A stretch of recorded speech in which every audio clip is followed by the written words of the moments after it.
दोस्तों मार्केट 18,600 से 17,000 के आसपास के लेवल पे गिर गया है। निफ्टी 50 की मैं यहाँ बात कर रहा हूँ। और मार्केट में वो जो रीज़न जिसकी वजह से बताया जा रहा है दैट इज़ कोरोना का एक न्यू स्ट्रेन। इसके अलावा दोस्तों जो बहुत ही महत्वपूर्ण बात है जिसकी वजह से मार्केट गिर रहा है, उसमें हमने निफ्टी व्यू एनालिसिस में कल वीडियो पोस्ट किया था। आपको मैं लिंक आई बटन और डिस्क्रिप्शन बॉक्स में दे दूंगा, आप जाके देखिए। आपको वो एनालिसिस में लॉजिकली समझ में आएगा कि क्यों निफ्टी इस लेवल पे गिरा है और किस लेवल तक फर्दर जा सकता है। अब बात करते हैं दोस्तों, अगर स्टॉक मार्केट में गिरावट होती है तो किन स्टॉक्स पे हमें नज़र रखनी चाहिए। तो आपको याद होगा दोस्तों, जब पिछली बार मार्केट गिरा था पेंडेमिक में मार्च 2020 में, उस समय पे जिन स्टॉक्स में लोगों ने बाइंग नहीं की थी और बाद में उन स्टॉक्स में बहुत बेहतरीन रैली आती हुई नजर आई थी, उन स्टॉक्स की मैं यहाँ बात करने जा रहा हूँ।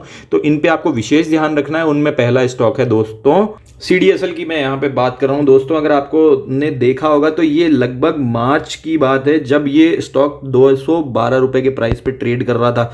उसके बाद में आप देखिए जो बेहतरीन रैली इस स्टॉक ने लगाते हुए दिखाया है, अपने आप को प्रूव किया है। का रीज़न ये था दोस्तों कि लॉकडाउन में बहुत ज़्यादा ट्रेडिंग एक्टिविटीज़ बढ़ गई थी और सीडीएसएल की इनकम आप जानते हैं इन सब ट्रेडिंग वगैरह पे बहुत ज़्यादा डिपेंड करती है। अभी अगर आप प्रेजेंटली देखेंगे तो इस लास्ट वीक में, क्योंकि ये वीकली चार्ट है तो इसलिए आपको नज़र आएगा कि लास्ट वीक में ये स्टॉक यहाँ पे गिरता हुआ नज़र आया है। जो लेवल्स हैं 1511 के लेवल से 1414 के लेवल पे लगभग 100 पॉइंट्स की यहाँ पे गिरावट नज़र आई है इस स्टॉक में। तो दोस्तों अगर किसी भी तरह की गिरावट मिलती है अच्छी इस स्टॉक में, आपको इस लेवल पे, जबकि अभी मार्केट में घबराहट है, तो आपको मान के चलिए बहुत अच्छा बेहतरीन प्रॉफिट होगा भविष्य में अगर आप इसको गिरावट में बाय करते हैं। तो पिछली बार जिस तरीके से इन्वेस्टर्स इसको, रिटेल इन्वेस्टर्स भूल गए थे, उस तरीके से इस बार आपको नहीं भूलना है और इस स्टॉक में बाय ऑन डिप करना है। दोस्तों अगर आप वीकली चार्ट पे सपोर्ट देखें तो यहाँ पे 1180 के आसपास में एक बेहतरीन सपोर्ट है। तो दूसरा स्टॉक है कैम्स की अगर बात करें तो ये भी मार्केट में से ही रिलेटेड है दोस्तों। म्यूचुअल फंड में जैसे जैसे इन्वेस्टमेंट बढ़ेगा वैसे वैसे इसमें भी इन्वेस्टमेंट बढ़ता जाएगा। अगर पेंडेमिक की बात की जाए तो उस समय पे तो ये स्टॉक लिस्टेड ही नहीं था, उसके बाद में स्टॉक लिस्टिंग हुई है और अगर आप देखेंगे तो वहाँ से लगभग जो लेवल 1300 के थे से इसने बहुत ही अच्छा लगभग 4000 के आसपास का हाई बनाया था और लगभग देखा जाए तो एक साल के भीतर दोस्तों कितना परसेंटेज ऑफ गेन है आप खुद कैलकुलेट कर सकते हैं। वहां से अगर आप देखेंगे तो 3000 के लेवल पे अभी प्रेजेंटली ट्रेड करता हुआ नजर आ रहा है और आप देखेंगे तो बहुत समय ऐसा बीत चुका है जहां पे कि इसने कंसोलिडेशन आपको दिखाया है। और जब यहां पे कोविड के सेकंड स्ट्रेन का और एफआईएस की सेलिंग का प्रेशर बना हुआ, उसके बावजूद भी ये स्टॉक यहाँ पे आपको कंसोलिडेट करता हुआ नजर आ रहा है। इसमें किसी तरीके से ब्रेकडाउन नहीं हो रहा है दोस्तों।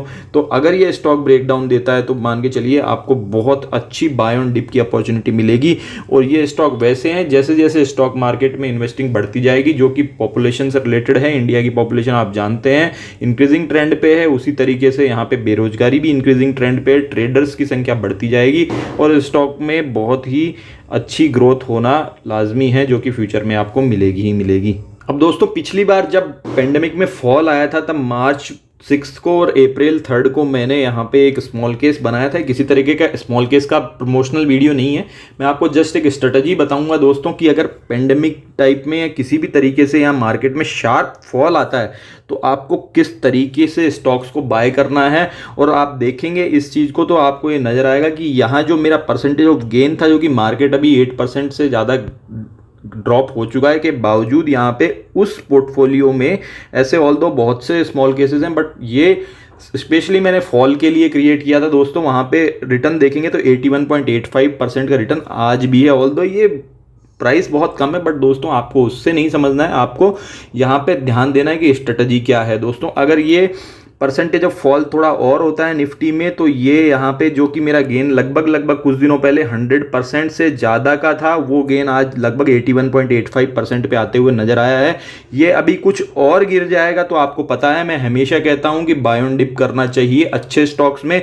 और ये कुछ 14 स्टॉक्स वो थे जो कि मार्केट ने मुझे अपने से बताया था कि इनमें परचेजिंग करके चलनी है, ये मेरी एनालिसिस के ऊपर नहीं था। और वो स्टॉक्स ऐसे बेहतरीन स्टॉक्स हैं जो कि आपको रात की नींद भी बहुत अच्छे से लेने देंगे और ग्रोथ भी बहुत बेहतरीन दिखेगी। इसका एक एग्जांपल आपको यहाँ पे नजर आ ही रहा होगा दोस्तों।